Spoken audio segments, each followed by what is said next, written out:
Hi viewers, welcome to Scoreboard on Axe 25, your Tuesday night sports program. And yes, we are live on Axe tonight and we have a treat for you all. But before we get there, let me just say a quick shout out to all the loyal Scoreboard fans. And I will say a big shout out to my nephew Nigel from the UK on a little holiday. I'll see you on Sunday. Also to Mark Snell, all the way in Texas. I know that you are locked on to Scoreboard. You're really a big fan of Scoreboard, and I thank you for the information that you all are giving me on that league that is going to be starting soon, and we are going to link up with that Skype interview in a couple of weeks, so I look forward to that. Big congrats to the Trinidad and Tobago cricket team. Their 107 big run victory over Leeward Islands over the weekend makes it 2-2. They leave today for their big matchup on Friday against Barbados, and they will be a bit weak because young Akid Hussain, just coming off a 11-wicket haul and also scoring 100 for them, would not be on the team. But nevertheless, we wish them all the best. Some Pro League results over the weekend.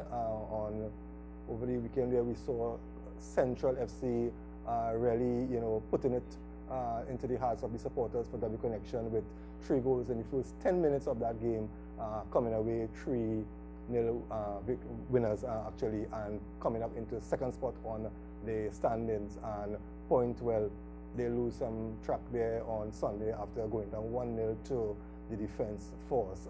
Currently, Point is playing Rangers, and the last score I had was 2-1 in favor of Point Forte. So we hope that they could get their act together and come out with a victory. Nevertheless, we have a group of people here who have really traveled a good distance, but from Guaya, some will say the countryside, but I changed, I realized that of Guaya is more like a city these days since the big football team, the Green Army has come on the scene. We have with us members of the Green Army. For those of you who don't know what the Green Army is, they are the Super League champions, Guaya United. And I have with me tonight the president, Mr. Marvin Durham, the trustee, Lisanne Smith. Did I get it right? Lisanne Smith, Jameson Riggs, the PRO, and Randy Hagley, the vice president, all members of the Guaya United football team. First of all, congratulations on your achievement. I think it's the first time in history that any team has come into a league in the first year and win that league. I think Tiantec did it in the second year in the Super League. But nevertheless, you all marvelous job. First of all, tell us a bit about Guaya United, this team. Some of us are saying, out of the blues, we just hear Guaya United this year in football, and that was it. Is this team, was in the making for some time? Did it come out a fit match team? How did this team start it? Right, first of all, I like to say good night to you, George, and the viewers. Essentially, if I may give a bit of the history of Guaya United. Guaya United is a name that would have been involved in football in the Eastern Counties, I would say, for the last maybe 10 years. Right? There was a period within which Guaya would have been dormant, or if I may say a representative team from Guaya being dormant. About 3 years ago, there was a sporting Olympiad hosted by the Heineken group of companies. Coming out of that sporting Olympiad, if I may say, was the reboot of Guaya United, where we took the concerted effort to actually bring back a team. When we looked at what, let's say, transpired between the atmosphere created for the different sporting activities that were put on at that time: basketball, netball, football, cricket, and also athletic. And what we did was took the decision to actually bring back a representative team from Guaya. At that time, we'd have had players from the Guaya district, Miaro also, who would have been playing for teams like the Miaro Spurs, Mafeking, just to name a few. And in doing so, we were able to get most of these players to come back and play for Guaya. That was somewhere in 2010, and was the first year that we re-entered into the Eastern Counties Football Union after an absence of about, I would say, 8 or 9 years. following on that, we sort of agreed on a development plan that will ultimately take us to the Pro League. We are not there as yet. But the process was one in which we articulated a development part around, first of all, entering into the Eastern Counties Football Union, and then from there proceeding through to the Champion of Champions. So, of course, to win the league of the Eastern Counties in order to let's say make that get into the Super to League, the Champion of Champions and ultimately qualify for the Super League. In doing so, we had set, let's say, a 3-year plan whereby which that should have been achieved. We were able to do it within the second year that we entered into the Eastern Counties, and I guess the rest is history. When you all joined the Super League, did you all plan that you're going out there in first year to actually win the competition, or is it that you all had a long-term plan but it happened sooner than later? Actually, our plan was to win it in the first year, right? And I was so confident. Yeah, definitely. The thing about it is that not much people believe that it could have been done. I remember, first of all, going down to this is all sports promotions office, and I would have relayed this story on more than one occasion within the last month or so, and having the conversation with Richard Piper, who is the secretary of the league, and of course he was going through the formalities, right? Welcome, going through the registration, and in doing so, he started to look at let's say the names that were being registered. There were a couple of them that actually stood out to him: Bevel, Joseph, Leston Ryan Paul. Stewart, Leston Paul, and we even had Colin Samuel on our list of players registered. And while he was going through the list, he was actually taking these names and putting them to one side. And then he looked up and he said, quite ambitious. I said, yeah, we in it to win it. He stopped. And he started to give him some coaching, I should say, about teams and you shouldn't aim to win it in the first year. You should actually try to, if I may say, at least stay up, right? Because the history for teams coming from the Eastern Counties Football Union is one in which, and Beach would have been the most recent example of barely being able to stay in the league. So I told him at that time that we're in it to win it, we're not just here to participate. He said, okay, quite ambitious, right? And we went through the registration. And then about 3 weeks afterwards, I think, he came up to one of the games. He was the match commissioner, I think, for that game. And when he came up, he looked at our venue, he looked at our organization. He said, quite impressive. And he proceeded to the changing room where the guys and they were changing to actually, if I may say, have a conversation with them. And in having that conversation, the same statement was made about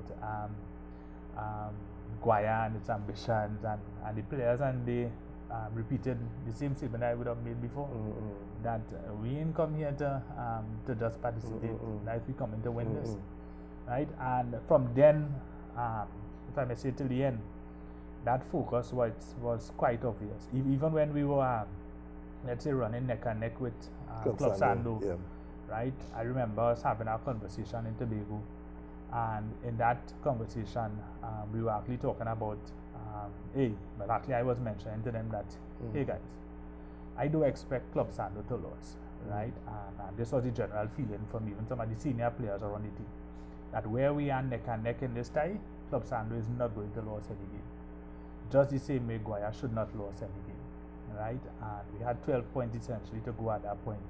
And it was a clear decision and a clear action taken within the group that our focus is on to win, right? No draws, no loss.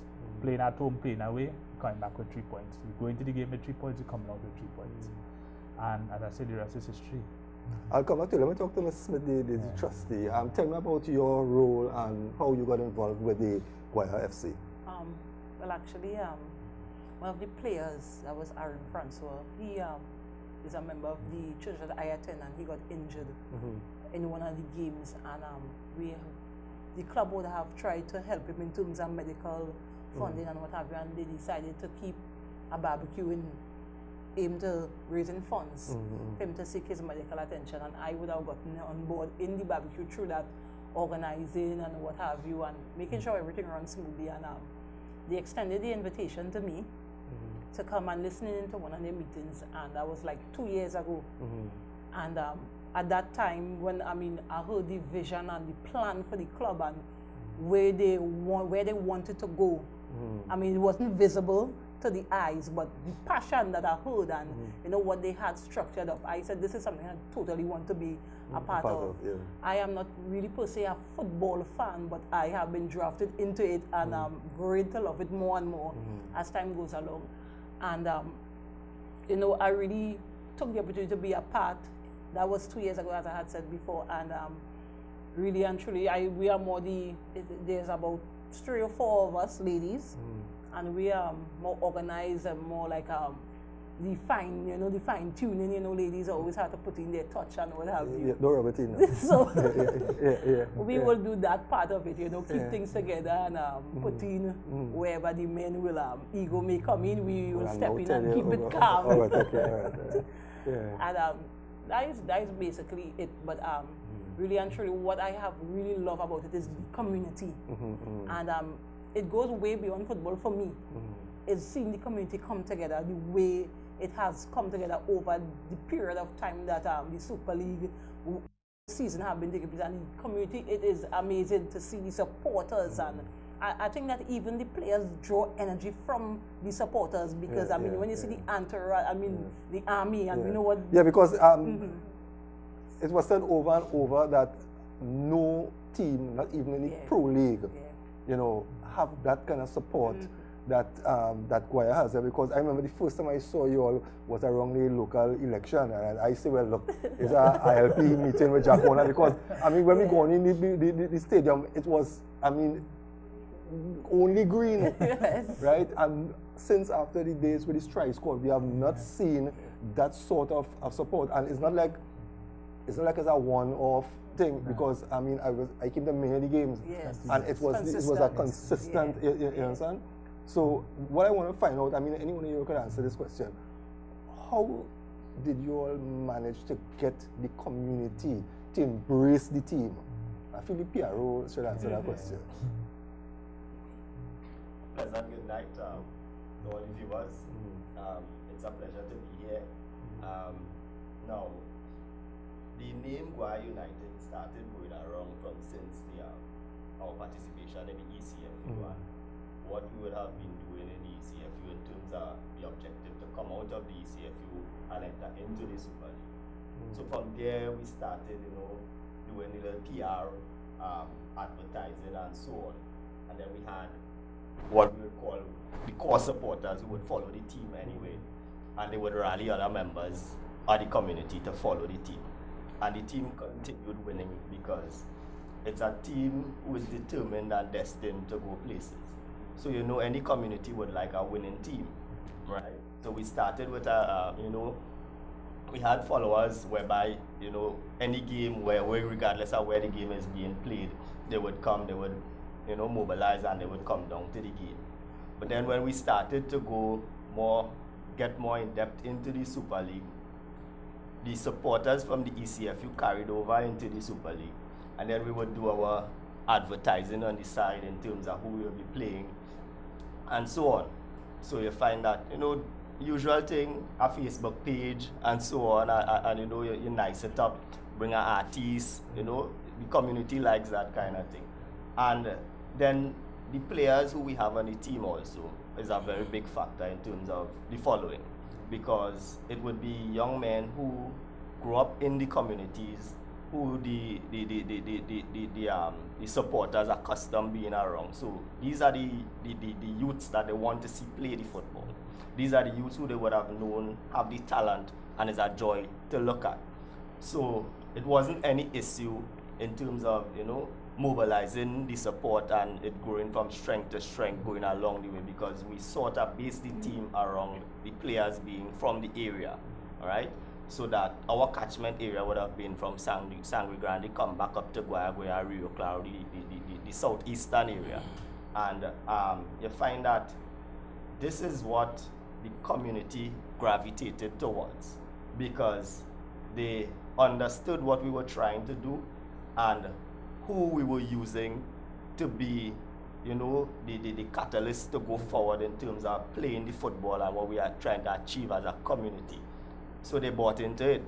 And once the name Guaya United is mentioned, or Green Army as you would have heard, you would find that, you know, this is a joy for them, right? And it allowed, you know, participation from the entire community, all sectors of the community, in terms of, you would find on a Sunday when games are being played, you could actually walk into somebody's house and take up something and come back out without them knowing, because they would be by the ground. Persons would run away from churches early or not go to church because Guaya is playing a match on a Sunday. I hope you're referring to nobody. I am pointing fingers. Right? So you find that, you know, and the executive of the team is very all-embracive also. So you know that we create an environment where we could accommodate everyone, and when you come to look at Guaya play, you're sure to move away with enjoyment in your heart, because the players would play to win, and then the environment that football, right, the environment that we create, you know, to accommodate everyone, it would be very conducive to, you know, what you set out to do on a Sunday evening, right? So basically that is it, right? So, and then we still, you know, have the intentions of doing better. So the supporters now have the hope of looking forward to better in the future from Guaya United, from the Green Army. If I may just add one piece to that to add, something else that we tapped into was the fact that within the community there was a need for, let's say, family-oriented type activities, right? And the football, the way we marketed it also too, was to, if I may say, fill that gap that was existing, right? Most people will know Guaya maybe for the seawall, BP as the case may be, and even more recently, Scrapy's Nest, right? But if you look at, let's say, family-oriented type activities between Guaya and Miaro on a weekend, if there's no sporting activity, let's say some church sports or some sporting program, there's very little that the family can.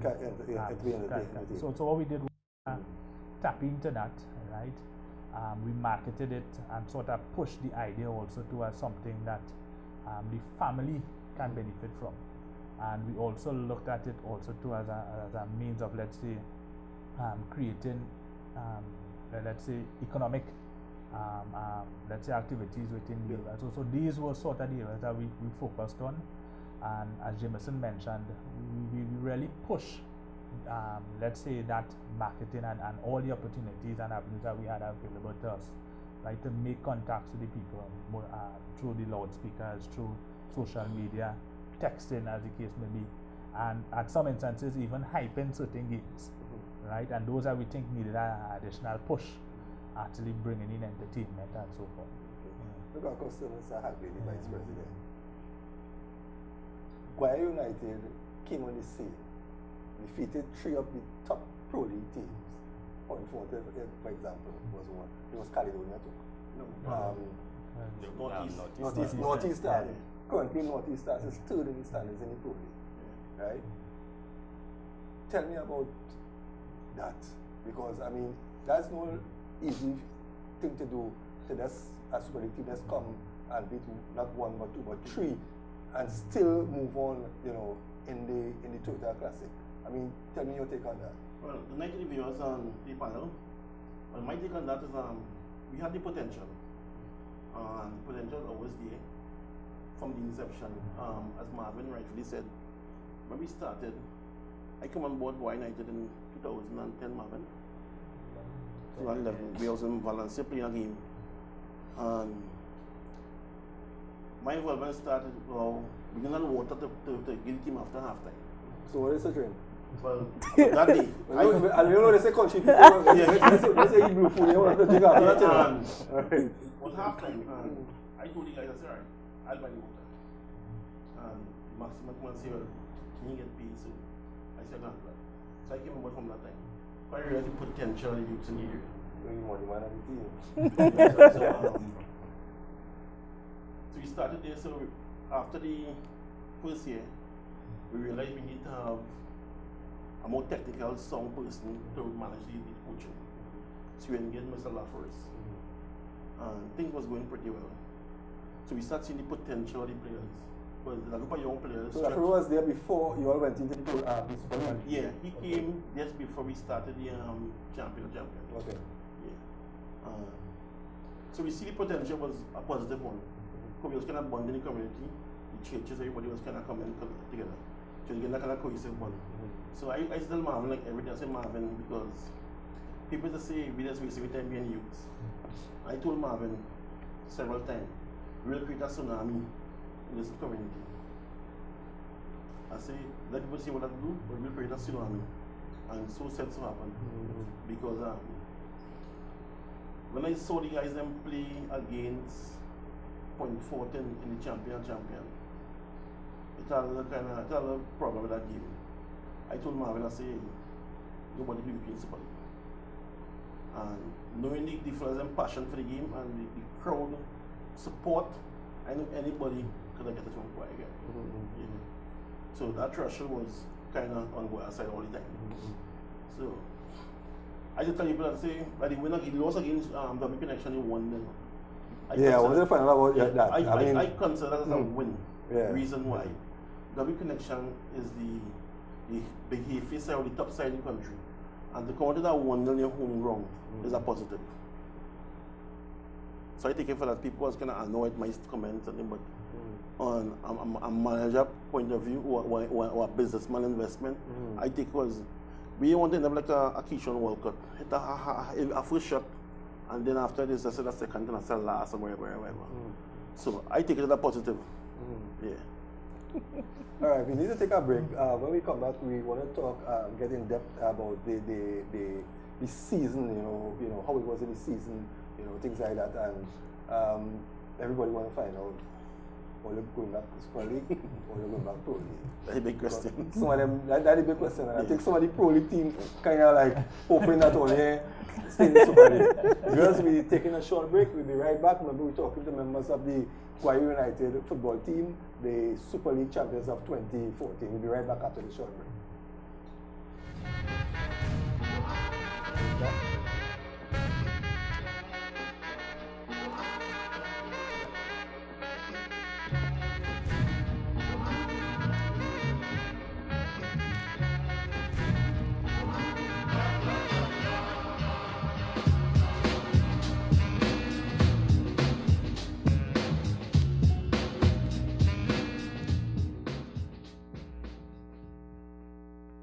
Black Belt Martial Arts Supply.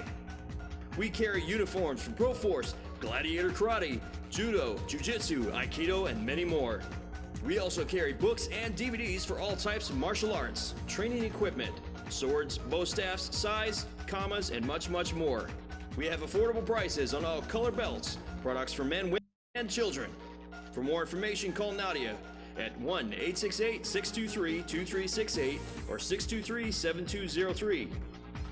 We're open from Monday through Friday, 9 a.m. to 5 p.m., Saturdays, 9 a.m. to 1 p.m. If you'd like to contact us via the web or email, you can write us at blackbeltmartialarts@mail.tt. We are Black Belt Martial Arts Supply.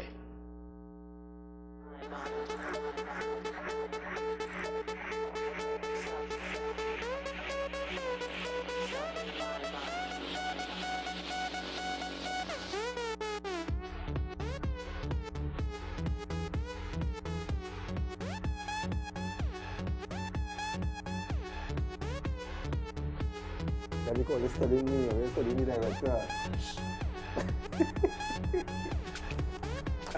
Welcome back, viewers. Welcome back to Scoreboard. And as I said before the break, we're chatting with members of the Guaya United football team. Gentlemen and lady, when you all look back and reflect now on the season, I want to get your individual thoughts on the season, how it was for you, with all the victories over the Pro League teams, the tightness of the Super League, when it looked like, clubs are normally running away with it. Now when all is said and done now, how do you all, now that it's digested now, how are you feeling? I think it was a pent-up feeling from the first game for me. This was the first game against Joe Public, right? Because again, that's a big team. Yeah, well, we consider them to be a team at that time, right?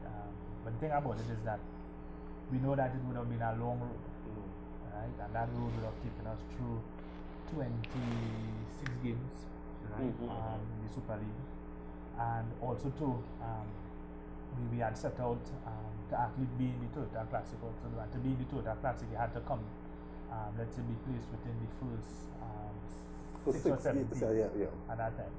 And we had sort of, I mean, the players told me that I put a zombie on them, because I told them in this our first year, and it's almost similar to the comment that Randy was making. In this our first year, for me, being in the Toyota Classic was to at least qualify for the semi-finals. Right? Once we did that, I would have been happy. Right? Anything beyond that would have been surplus for me. Notwithstanding that, we had to win the Super League, right? And we had to be in the let's say the finals of the knockout. And I know the videotapes of the game actually showed differently, right? Club Sando were the winners, but as I mentioned before, the videotape showed actually differently, where we were able to storm back, right? And a goal was disallowed. But notwithstanding that, I think it showed what Guaya is about. And when I say Guaya, I'm not speaking specifically about Guaya, but I'm speaking about all the communities, all the areas that comprise, let's say, this Guaya team, because James would have mentioned Randy, we have Valencia, we have Manzlina, we have Miaro, Rio Claro, Guaya, Rachel. And when you look at, let's say, and I could use Miaro Composite as let's say, the boot for even most of these players. I would have played for Miaro Composite from the onset.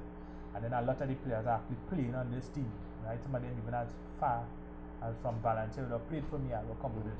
So we have some sort of lineage.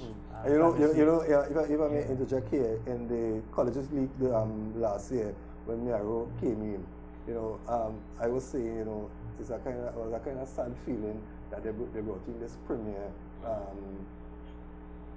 team thing from the different communities, because I would have loved to see Miaro in the league, because I saw them against Presidential College. I mean, these guys, they could play, and it's a pity that they only made it, through the last year when this thing happened. Yeah.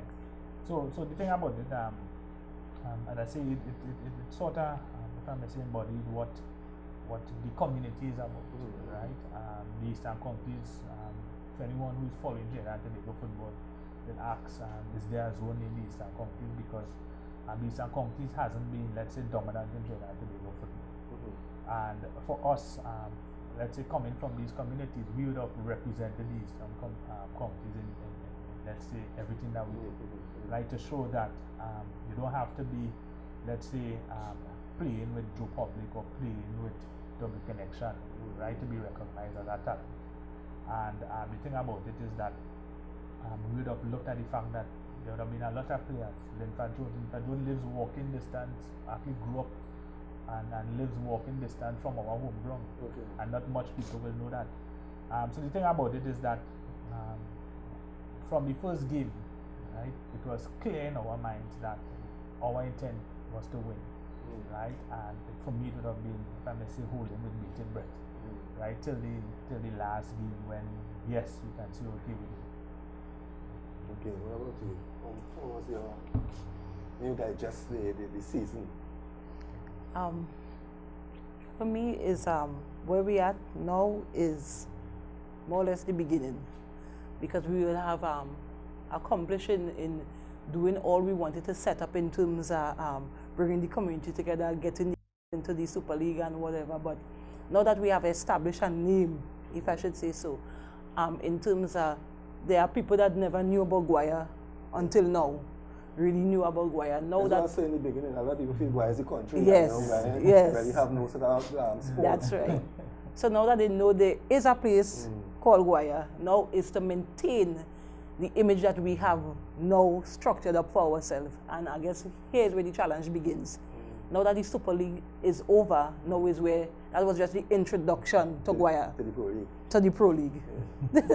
So now we really start. Now I guess this is where our journey really starts in terms of football. And this is where the work starts for the PRO now, because I mean, if you haven't tested about going to the Pro League, I mean, well, you all have your own venue, right? That's a plus, right? But it's much more than this a venue to get into the Pro League. So, what's your take here now?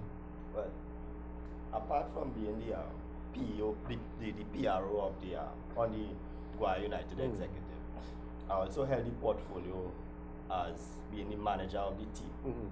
So that to me, it was a new experience, tedious. I call it a tedious, enjoyable adventure, because the reason why I say so is a new team in a big competition. So while we were Big going at big people party. So we were learning things as we go along, and at the point I would have been, let's say, the point of contact with the team, because anything you would want to relate to Guaya United, it would come through me, so that I would pass on the information or do what is necessary, preparation for games and so on. That was on me.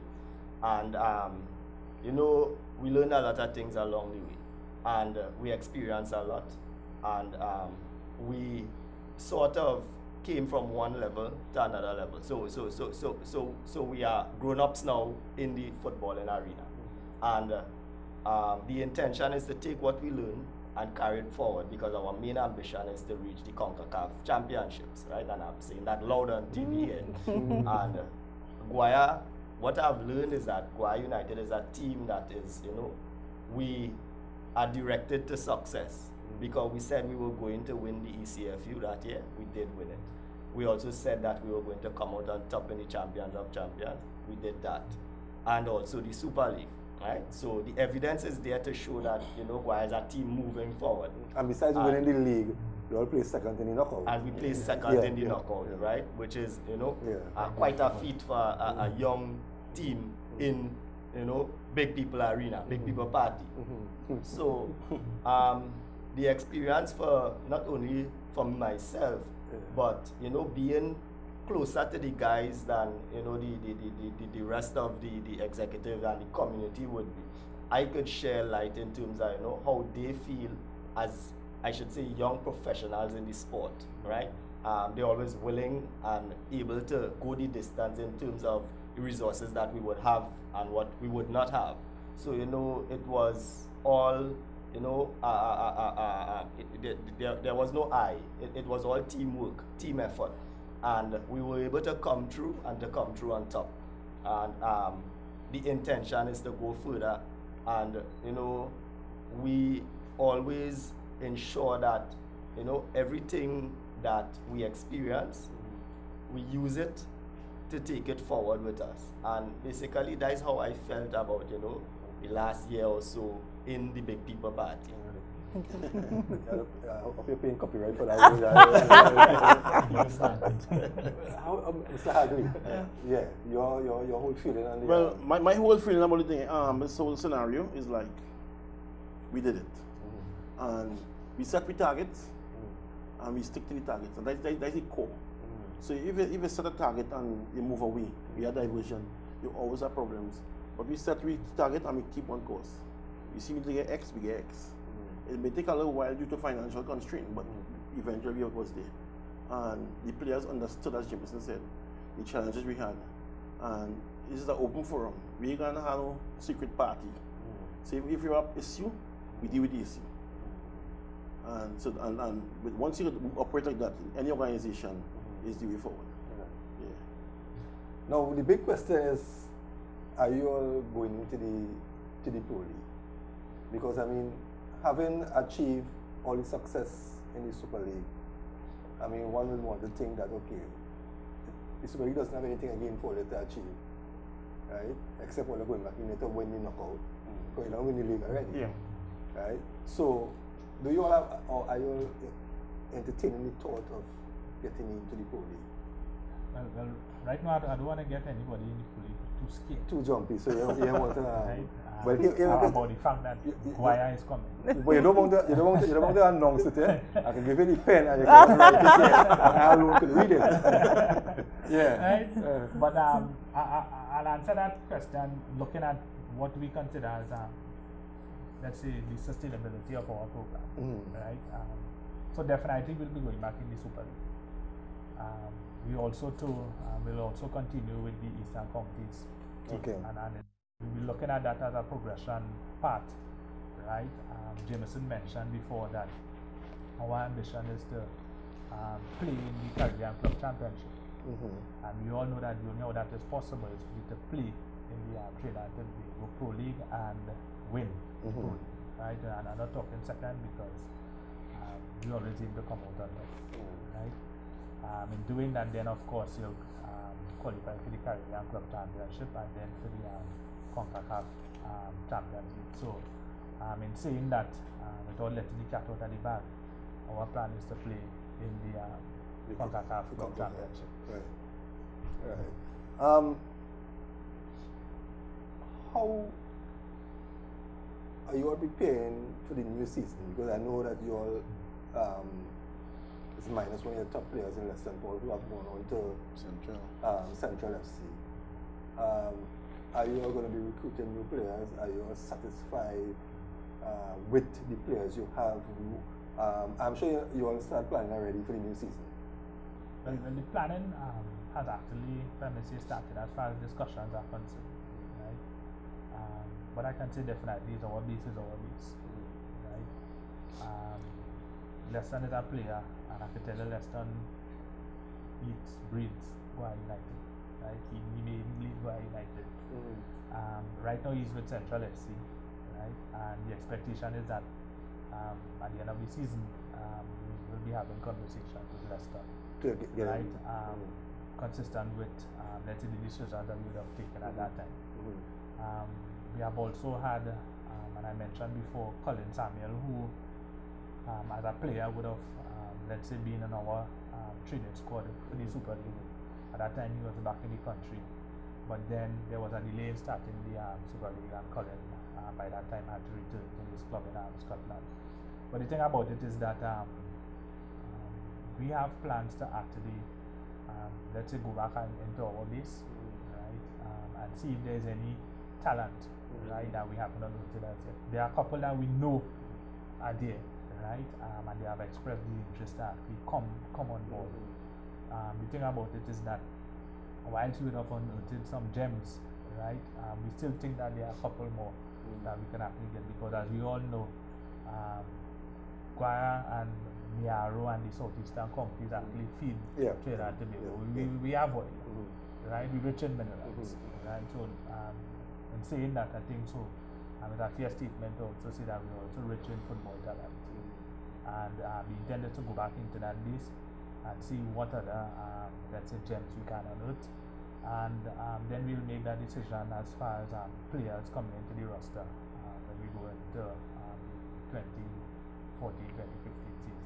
Okay, well, we need to take another break. When we come back, we're going to spend the next 15 or so minutes, talking about, things that you all felt that the public ought to know about Guaya United. So, viewers, we're taking our final break for tonight. Remember, this is Scoreboard on Acts 25, and we are chatting with members of the Guaya United football team.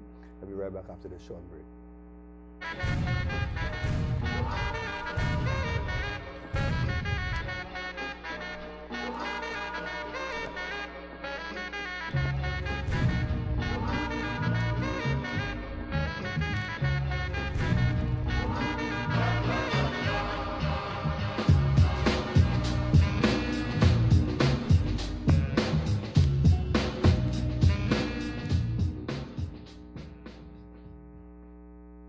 Black Belt Martial Arts Supply. We carry uniforms from Pro Force, Gladiator Karate, Judo, Jiu-Jitsu, Aikido, and many more. We also carry books and DVDs for all types of martial arts, training equipment, swords, bow staffs, size, commas, and much, much more. We have affordable prices on all color belts, products for men, women, and children. For more information, call Nadia at 1-868-623-2368 or 623-7203. We're open from Monday through Friday, 9 a.m. to 5 p.m., Saturdays, 9 a.m. to 1 p.m. If you'd like to contact us via the web or email, you can write us at blackbeltmartialarts@mail.tt. We are Black Belt Martial Arts Supply.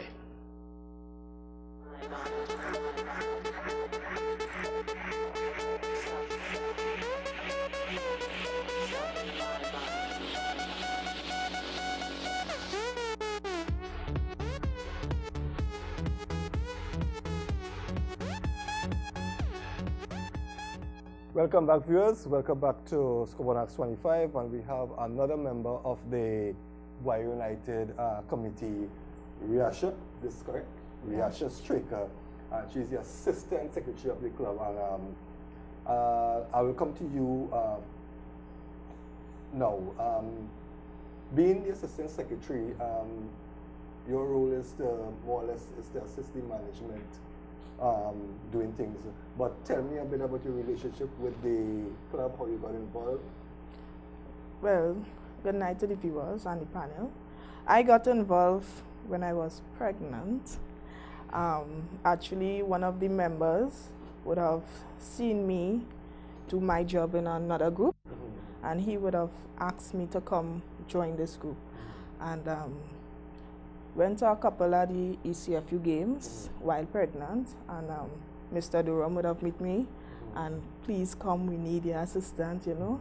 And this is how I joined, because I realized it's something good, as one of the trustees has said, the vision and the mission that they had, it was real good. So, yeah, a boy? Girl, and she in every football game. Oh, okay. So, yeah. Well, that was right? Soon, right?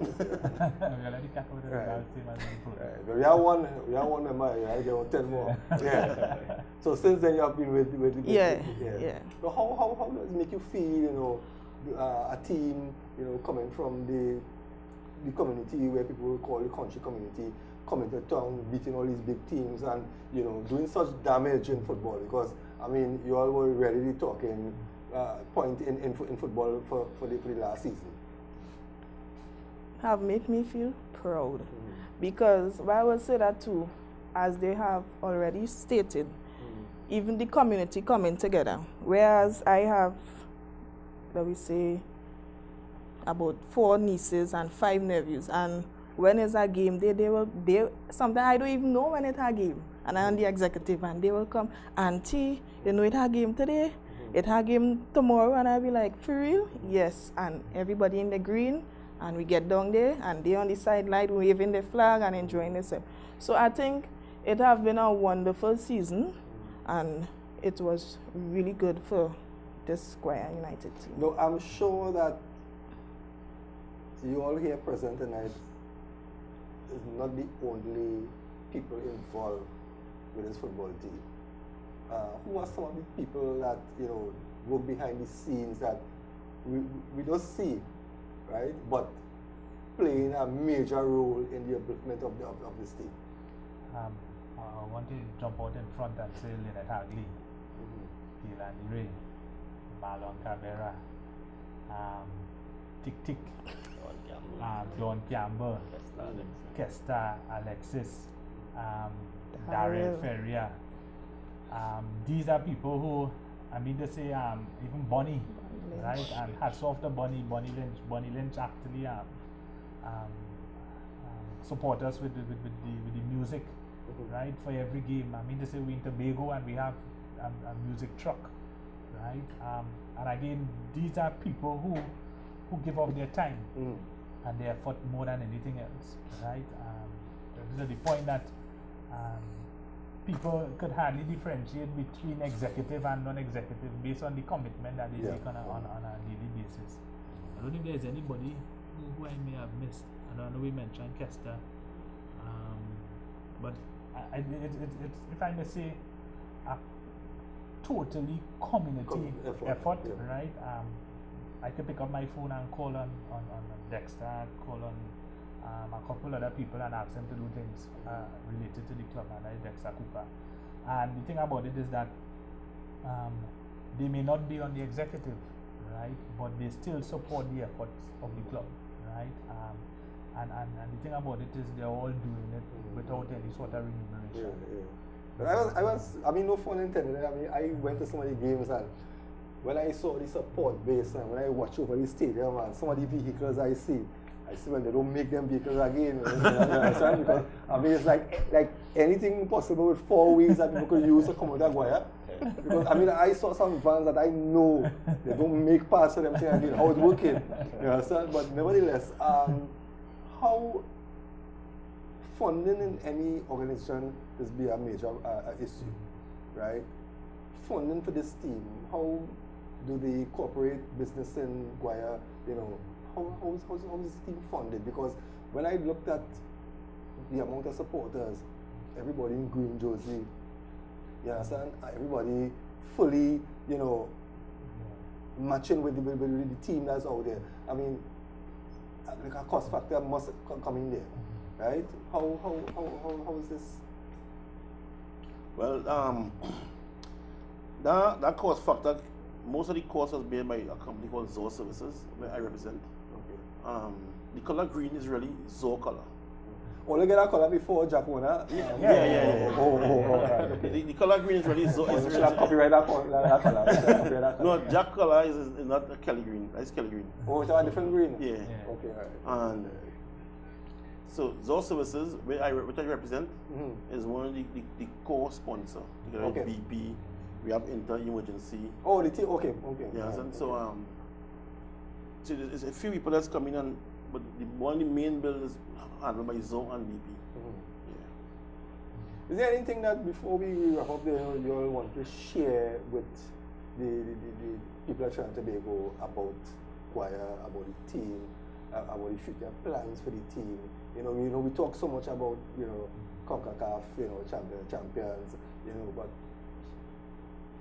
at the end of it all, what would you all like to see come out of this whole football? I'm going to go kind of first. One of the, like, for the wider community of Trinidad, the main energy in this scenario is to kind of have players what the community can relate to.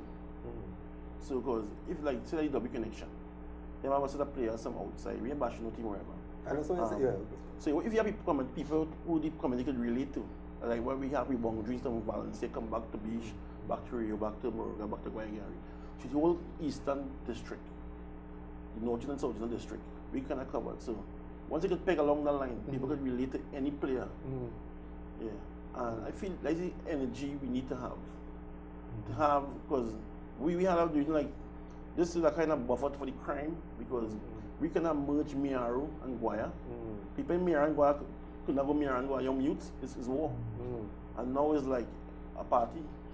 Everybody together. Because if you really look at the Pro League, point, the Pro League do not have any support community support basis, because Connection have a set of foreigners in Vancouver. I mean, nobody is following the army, right?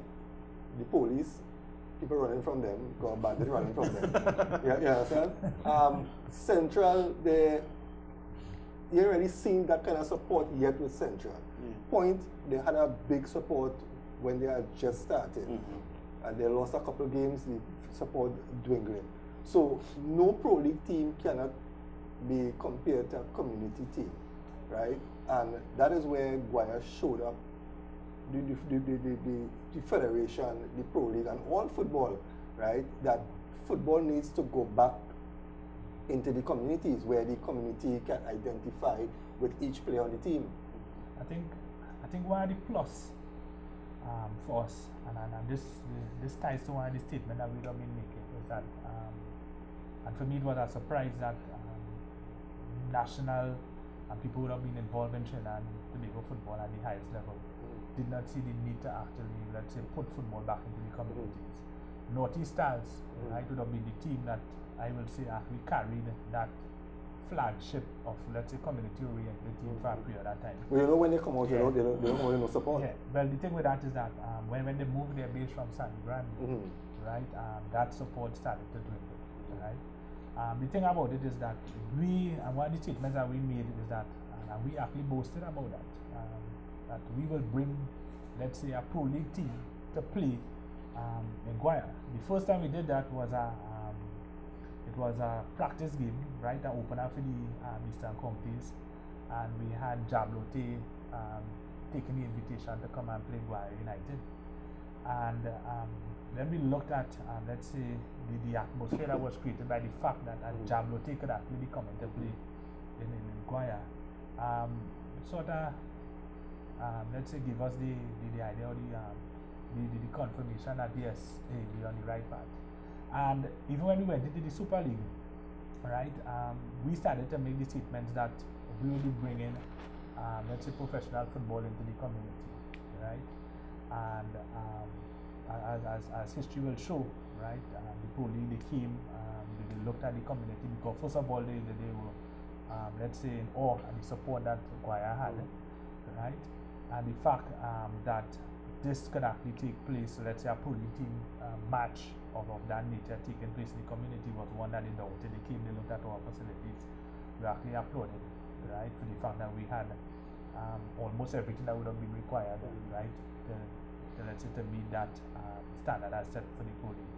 And the first game in the Toyota Classic to be hosted in the community was actually done in Guaya, right? And that was when we played Northeast Stars. And I can tell you, even when we had the FA game against Double Connection, to see all media houses, right? All media houses. I wouldn't even try to call them because all of them were good, right? And the fact that the ground, and this was a Wednesday, right, was actually, I want to say fill the capacity, but it had to fill that ground because we have enough space to pack bodies in, right?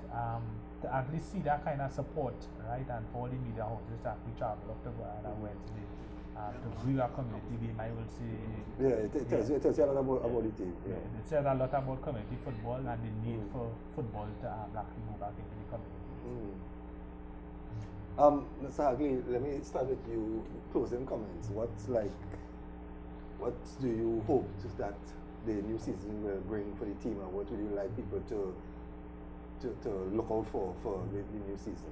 Well, in closing, what I would tell the general public and the viewers, we are planning to stay in the Super League, the ECFU, and go to the Pro League. That's the only way we could go to the Congress champion. And what we will try to get, that we'd like to have to is to have more corporate sponsors assist the team. Because you know the Pro League is a big financial burden. Mr. Piero, 30 seconds. Yeah, I am a community person. So you know the support that we generate through Guaya United, I would like to see it carried throughout the rest of the country. You know, because you see in our crime situation today, we are at 104 murders. So if it is football, could channel some of that energies could be channeled into the football and the other sport. This would be definitely a positive thing in Trinidad and Tobago.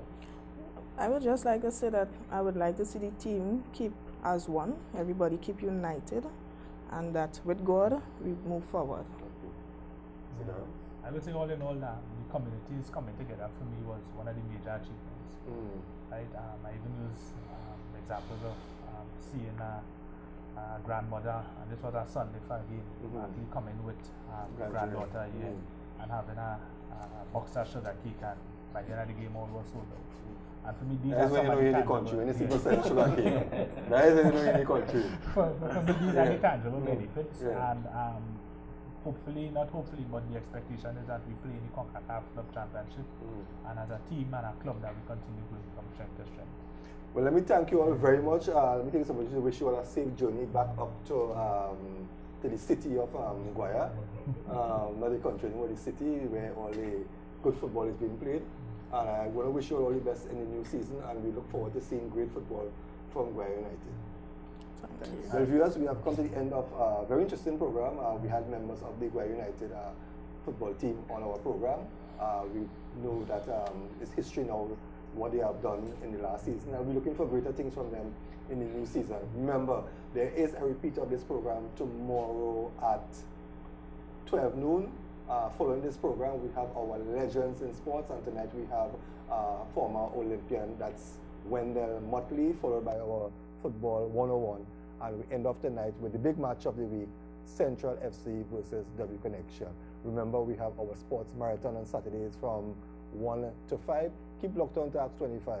Remember, you can view us online at www.axe25tt.com. And remember, Tuesday Night Football is on YouTube. So if you miss it, you can go to YouTube, Scoreboard YouTube channel, and you will get all the games. So again, viewers, we thank you again. We hope that you continue staying with us for the remaining programs tonight. And we hope that you have a blessed week ahead. Thank you.